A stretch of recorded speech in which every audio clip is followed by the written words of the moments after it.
కొండ కోనలు పచ్చటి సెలయేళ్లు హిమాలయాలకు ఆనుకున్నట్టుగా ఉండే దృశ్యం. ఆ ప్రాంతం ప్రశాంతతకు నిలయం. ఎప్పుడూ సైలెంట్ గా ఉండేవాళ్ళు వైలెంట్ గా అయ్యారంటే సంథింగ్ ఏదో తేడా కొడుతున్నట్టు.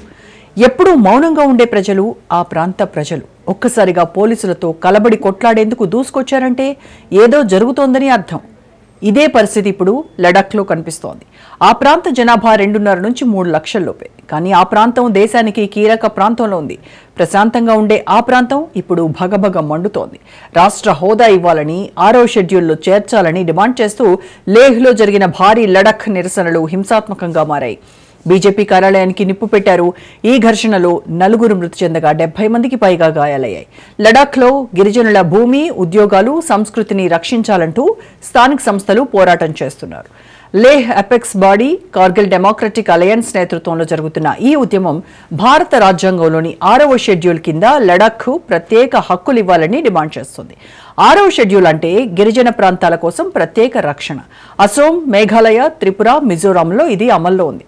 ఈ హోదా లభిస్తే గిరిజనేతరులు భూమి కొనుగోలు చేయకుండా అడ్డుకోవచ్చు. స్థానిక పాలనకు స్వయం ప్రతిపత్తి లభిస్తుంది. భూమి, వనరులు, ఉద్యోగాలు, స్థానిక భాషలకు రాజ్యాంగ రక్షణ లభిస్తుంది.